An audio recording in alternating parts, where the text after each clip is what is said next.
at that point, there was only the recommendation for the vaccine to be given to people at high risk. I never expect, even then, like friends were calling me and younger people said, no, you don't need to take it. If you're under 50, you're fit and healthy. No. Even at that time. But this is just for high risk people. So I took it. I swallowed the pill.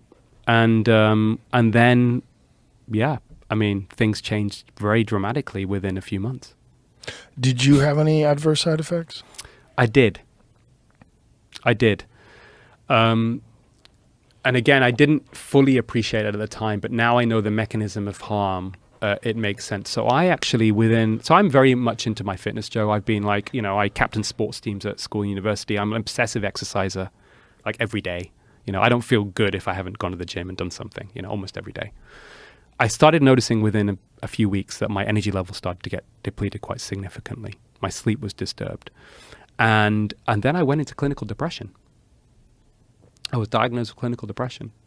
Didn't take any pills. It was probably mild to moderate over a few months.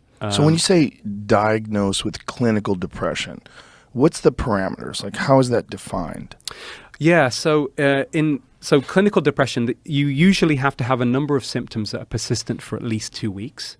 So these are things like something called early morning awakening, low mood, lack of energy, negative thoughts for the future. There's lots of different criteria. And one of my family friends actually is a psychiatrist.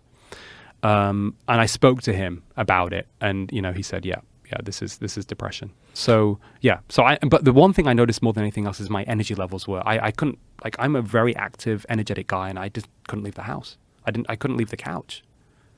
I was completely depleted.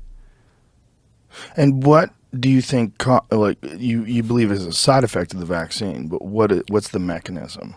Well, we know now one of the problems with the vaccine is that the spike protein, and there's different theories around this, from the vaccine that's injected into the arm, gets distributed throughout the body and can be there for up to 4 months. And what happens is it causes either direct, and there's published data on this, a direct toxic effect to the tissues or an autoimmune reaction. So we're talking about the brain, the heart, the kidneys, the liver, the ovaries, and the testes.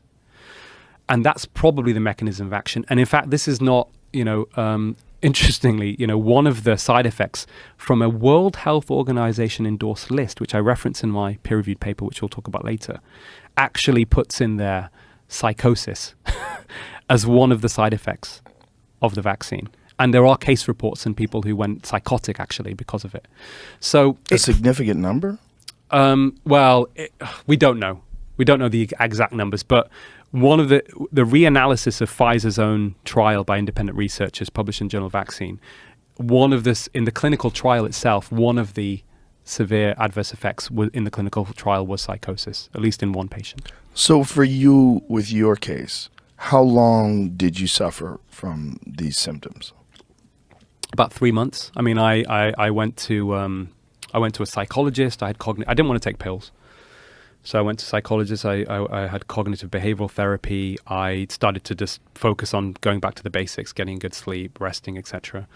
And I came out of it. I came out of it slowly. I started getting my energy levels back. It took about 3 to 4 months. Did you experience any cardiology issues? Was there anything with your heart rate? Was there anything with your immune system? No, I didn't, Joe. I had 2 doses. I didn't get any of that stuff. No, I didn't. But then what happened was, just when I'm coming out of the clinical depression, I'm starting to feel better. And I told my dad about it. My dad was, we were very, very close. So he knew everything that was happening. One of the things, by the way, when people go into clinical depression, one of the symptoms is suicidal ideation, as in thoughts about committing suicide. That's actually one of the symptoms. And I remember going for a walk with him. I was feeling so low. And, I went up to visit him in Manchester, and I just said to him, I said, yeah, I'm having a thought of just, going and jumping in front of a car. It was fleeting. I wasn't going to do it. But right. I knew that I was that depressed that I was to have even that thought entering your mind